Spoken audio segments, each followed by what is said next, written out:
We're opening up very strong this morning with my views on suicide, like the right to like medically commit suicide based off of terminal illness or lifelong diagnoses or whatever. And abortion have been like the same, like my entire life.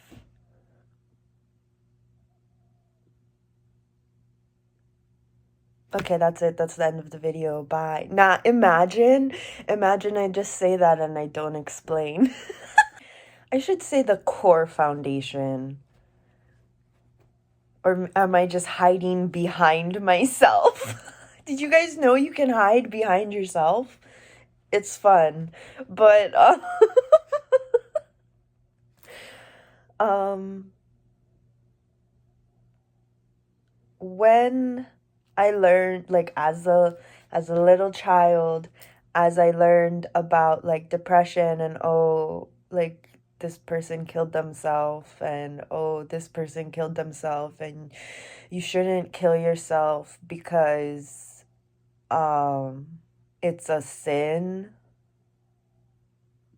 Like you take I've heard arguments like you take the power away, like you're disobeying is the biggest thing, but it's like you're taking the power away from God. Like, you think you can take the power away from God? Like, oh my God. Like, I I just like, why? Okay, well, if you're just gonna hate your life your whole life and that's just how it is, and then you can take these medicines that don't make you feel better. They actually make you feel numb and disconnected from yourself, but you still have to continue living. Like, something about that doesn't make any fucking sense at all to me. And the same argument goes for abortion because everyone's life is so fucking different. You gonna go help them take care of that kid? You know what I mean? Like, and there's people out here getting raped and shit, and you're telling me that no matter what, like, don't tell me that. I'm not gonna fucking listen. Mm-mm. And my opinions have only, or my foundations on these beliefs have only become stronger throughout all the shit that I have experienced. And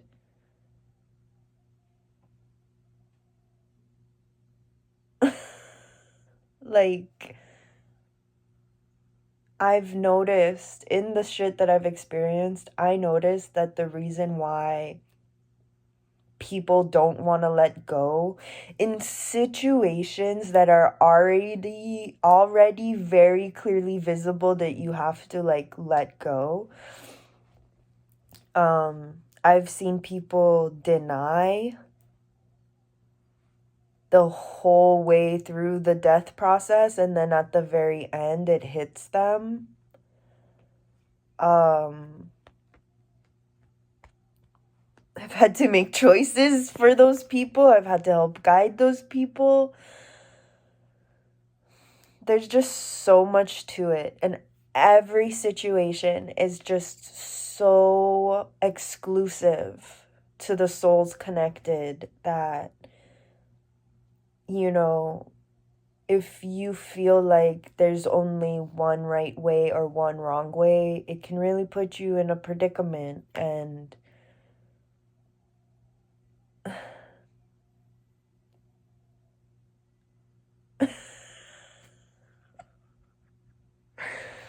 something about happy ending. So, when someone has a very like painful end of life, or like a very like turbulent end of life, um like, it's such a precious gift and a precious moment to be able to talk to a person about death as they're dying or as they're wanting to die. Like, talking about death is so important. Talking about death really gives perspective on life. However, to have a solid perspective of death, you do need to know what your perspective of life is. Very specifically, I am trying to assist someone that will not budge on anything that they believe, and no matter what you tell them over the course of many years, they just hard head, to say the least. And now they're looking to me for guidance. And it's extra difficult because I really need to super duper ultra detach because of a personal past with this person. And it's like, it's so difficult because you can so easily just be like, well, this is your fault, which I might have done a little bit. And while there is some truth in there, clearly it is not the proper answer. So it's just difficult because they are seemingly healthy, but I know that they're in like a lot of physical pain. And on top of that, emotional pain. And these things are not always indicative of mental disorder or something wrong with the belief system, something wrong with the brain. No. Anybody who has experienced an extreme amount of pain for an extended period of time have different views on death than people who have been supported their whole life. So it's important to consider the different worlds that are out there and where to draw the lines also on like I don't know, they're passing some laws that trip me out. So I just like laws and bills that trip me out. So I just where to draw the line. Like you can't just you can't I don't know. I don't know. Like a bill that criminalizes just existing, just being without shelter. Like I have a family member whose family just dumped him on a plane and sent him to another island.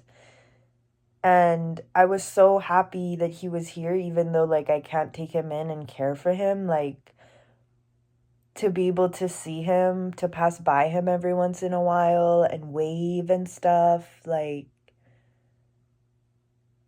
and now what? So, anyway, anyway, this is basically this. Okay, so this is also the other thing with this person I'm trying to help. Like, they're basically what you would consider like suicidal or just like ready to die, like just ready to go to the next place. And but it takes a certain level of courage and alignment to actively commit the act of being ready to die. So a lot of people feel that way and they will never attempt because it is a level of commitment and a level of courage. So sorry, not like I'm not trying to like talk down to anybody or anything, but even the people who I've seen feel suicidal will talk down people who have actually committed suicide and have passed away. And I'm like, you're literally talking shit about yourself. You literally were telling me that you weren't brave enough to do it. Not that I would want you to, but then you're talking shit about them. Like, Are you kidding me? You better honor the fuck out of them. You better see them for who they truly are. Because those words, those feelings are just a reflection of your jealousy of you wish it was you that had gone beyond. It was you that had the courage. That it was your time. That you had the belief system in order to be able to do that. To transcend. I don't know. I know this is kind of heavy, so let's just, I'm not trying to convince people to like be ready to die. I'm just saying when those times come, when people know that they're ready, that they do need some support. And that there's alternative ways of looking at these things, especially when you have gone through it yourself or faced it head on. Multiple situations, multiple people.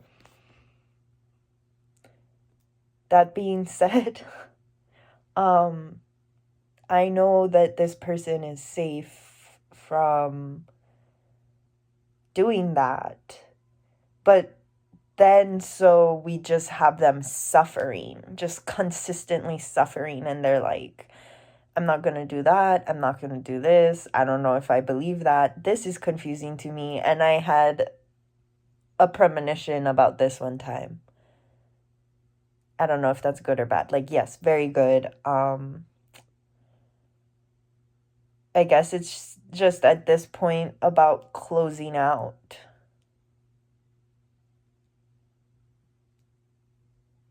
Closing out certain things, closing out certain parts of the life cycle. So this is a very spiritually thing because physically it's like nothing might change, but it's all spiritually, like preparing the soul for departure. Yeah. Yeah. This one is hard though. This one feels like a spiritual suicide a little bit, but no, she's older, like way older, like she's ready. I've seen her pain. I've endured some of her pain with her. And when a healer, when a healer is like, oh my God, like this is a lot, like way too much, that's when you'll hear them be like, oh, bit by bit, or like come back for another session, or we'll take this one day at a time, things like that. But it does also get to a point where they also kind of know, like, whoa, this person is pulling on my energy. They are ready to go. They would like to go. And it's hard to know the difference between I'm ready to go and I want to go, and that people are sure of that decision. If it just takes practice. It takes practice. That means you're going to get a couple scares a couple times. You're not going to be sure a couple times what's happening or when it's happening. But that puts you at the same level as them. And then so you are then almost like ushering their soul. You are side by side with them until the end, even if you're not there physically once the spiritual bond is established. This is going so deep this morning. Oh my God. Okay. So we are beginning, I guess you could say, the process of end of life, the beginning of the soul departure, the preparation of the soul for departure. Just so freaking casually, right? Like there's so much stuff going on. And then, okay, we got a whole...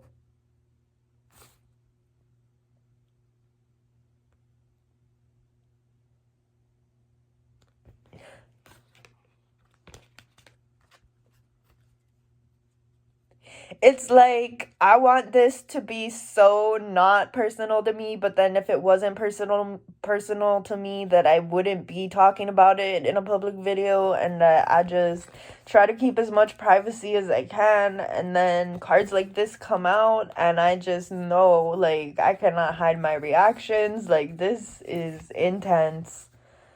This is so intense.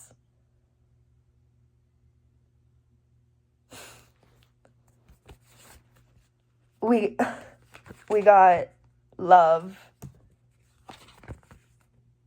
inner peace,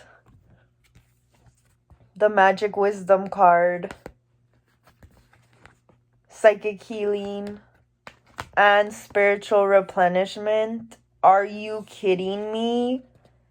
Are you kidding me? Okay, I'll branch it off so that it's can fit for more people. There's a decision that you made. There's somebody you decided to stand by. Like, you see their perspective, you see where they're coming from, and you're just like, all right, got you, got your side, got your back, got your top, got your bottom. Like, I got you fully protected. I'm fully taking this stand with you. And it is bringing this person so much peace. Like, they might actually be able to get more restful night's sleep, or it brings them peace in the nights that they are awake and working spiritually. You have the power to complete this mission and follow through on this decision that you have made. I'm sorry, my voice just sounds like this because it's like the decision for me is like wild, but like. And then psychic healing and spiritual replenishment. Yeah, in committing to this decision, you're definitely receiving some spiritual replenishment and divine communications, and you're getting more signs and more information. It's like you're helping someone reach the end of the tunnel. And they see you as this. And so if you are this for them and that is how they feel, then they will then embody this for you. These mile markers, this is how you're gonna know, like 1, 2, 3, 4, 5 steps to departure. And it's like per person, it's going to be different, like different times, different intensities. It's going to look differently, and it might be so like the next step or like the achievement of the milestone might be so like subtle that it's like it could happen really quick. It could take a little bit of time. And it takes a lot of attention. It takes being pretty attentive and also knowing how to detach completely and break away from it because of how much intensity it requires in those moments to complete these steps.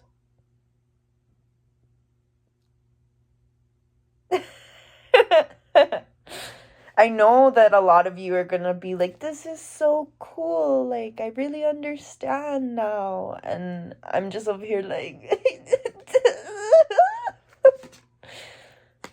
okay, hell yeah, you know what, hell yeah. You know what,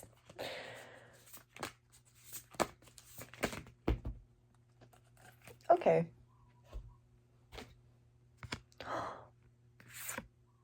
Whew. Okay. So this is the 3 of coins. It's talking about how your plan, your foundation, the little details, you're all set. It's all coming together. The plan is set up for success. You are set up for success. We are set up for success. And the better you can communicate, no matter how uncomfortable or inappropriate or awkward you feel that it is in the moment of, I'm talking like death, but I guess it can kind of go for anything. Please use your discernment. But letting people know of the decision you made as you're kind of taking action into it. Understanding, okay, I see. This is talking about figuring out, because we also got the 9 of Cups and the 8 of Swords over here. So we got coins, cups, and swords, the whole package. Being like making the decision is one thing, and then choosing how to proceed forward and knowing when it is time to say something and to who. Maybe it's something about getting over the feeling that there is a right time. Like,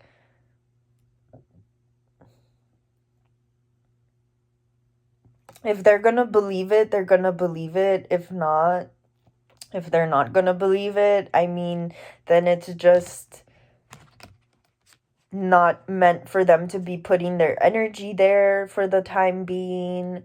And maybe they'll regret it later, but we know how to rewrite that, because everybody is where they're meant to be. Everybody is doing good things where they're at.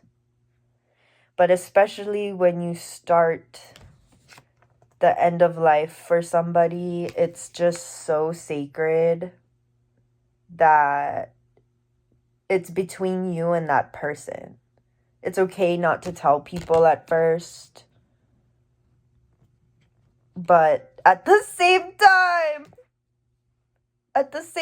it's important to tell some people. You guys, I interrupt this depressing ass message for a super positive message. You guys, I'm interpreting the cards like how it is in the book. Oh my god, I don't even need the book. I don't even understand tarot, but I'm reading the fuck out of these tarot cards right now. Hell yeah! And that's also confirming these three. These three. This is what these three are. Isn't that so beautiful? This is so beautiful. Thank you for sharing this moment with me, you guys, because literally it's about time to saddle up on the bull. Like, that's where we're at. Okay, so in this animal journey, let's see, camels, horses, buffalo, and now we're where? We're at the bull. The bull. Which is funny because the bull is symbolic of like the devil in this deck, but keep that belief in yourself. Keep that belief in your integrity.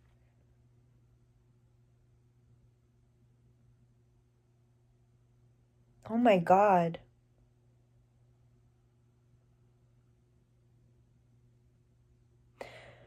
I just remembered that I had a dream last night that I was having a full on conversation with someone, and I was just like, integrity. They talk about dying with dignity. That should be a given. But to die with integrity? To send off with integrity? To let go with integrity? To transform, transcend, to grow with integrity?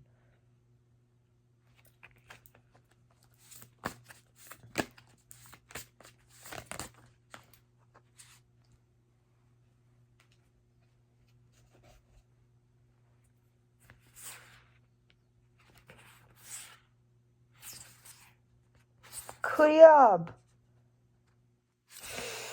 My interpretation of this is really intense, so I'm gonna lighten it up for you guys. 6 of Swords. You can see here, like, she looks like just trapped within her pain. Like there's no way through the swords. But her supporter is right there, like, hey dude, like, there's no swords over here. It's giving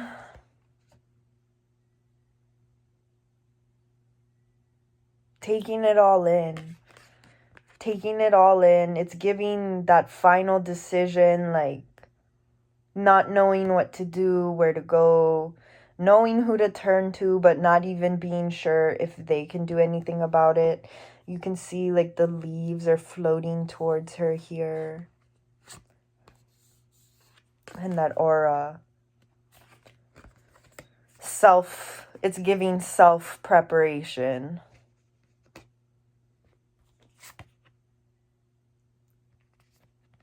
Okay.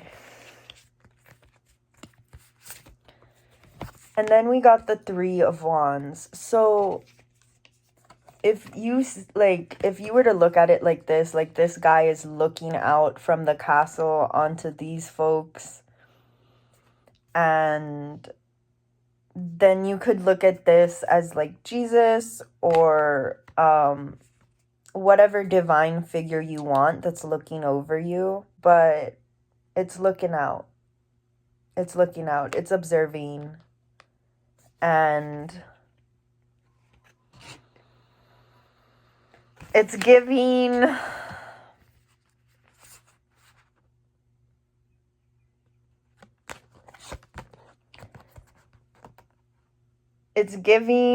if you're really sure, if you're really, really sure, I have that power. I'm observing. It's giving your wish is my command. It's giving I recognize your pain.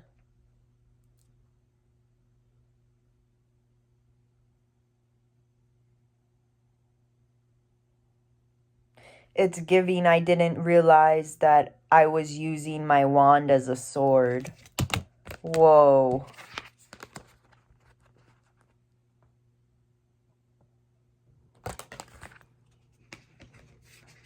My wand is also capable of being a sword, a weapon.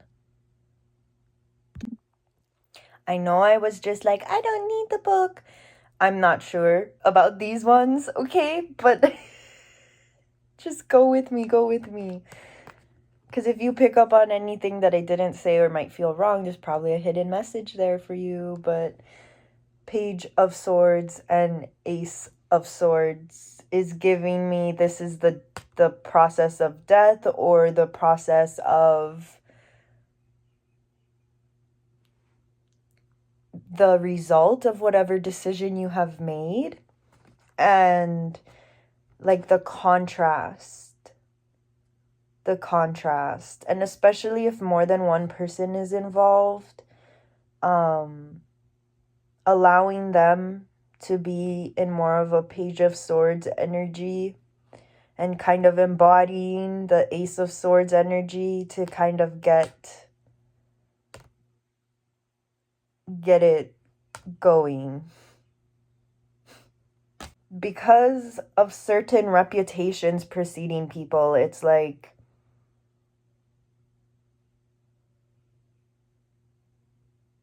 they can be looked at in a very dark light or a very bright light. And you have the power to assist this person because of that, because of the duality of that, the contrast. You're not afraid of the contrast.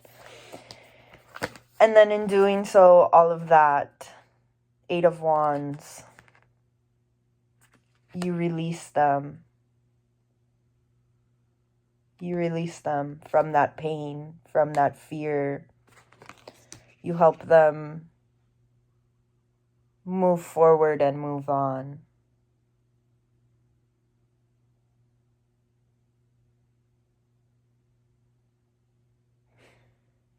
It's like, I know that these little bubbles are to show you like that these are the 8 wands, is the trees, because the forest was dying. It's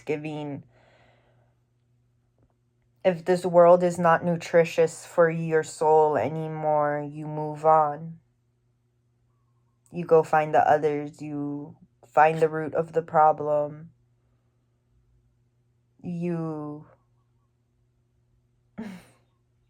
look for another nutritious place, which could be like dying and going somewhere else, right? But if you're not sure of where you want to go when you die, you might not die until you're sure, because otherwise, that might not be so fun. You might get lost.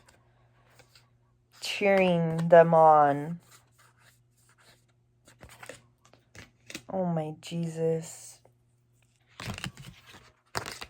Well, I hope the translation of this for my situation helps you guys with a translation of something in your situation, which I know it will.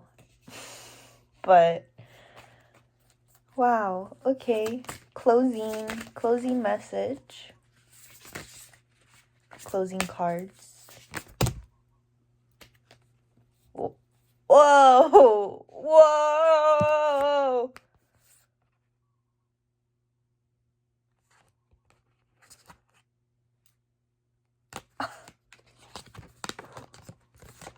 The Star and the Page of Cups. Look at how these two cards play off of each other. You can see the ocean here, and it's like this is inside of there.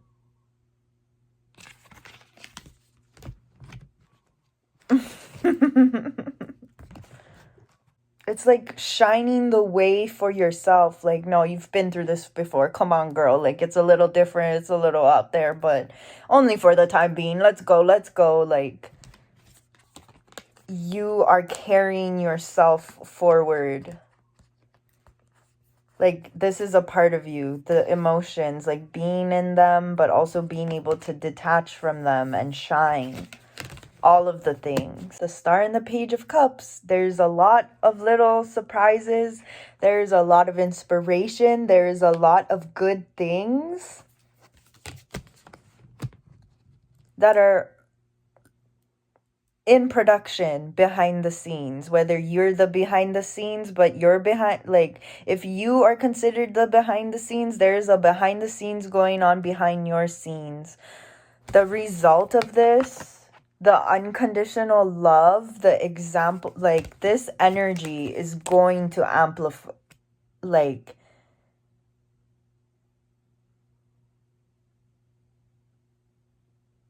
it's not gonna be like before. Like, something's not gonna be like before. There's gonna be some type of, like, delight.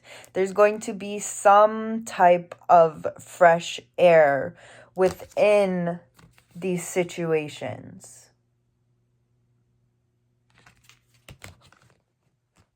No matter what you're doing, no matter what it is, just have fun with it. Because this is ultimately your energy. And these are just the details to the plan.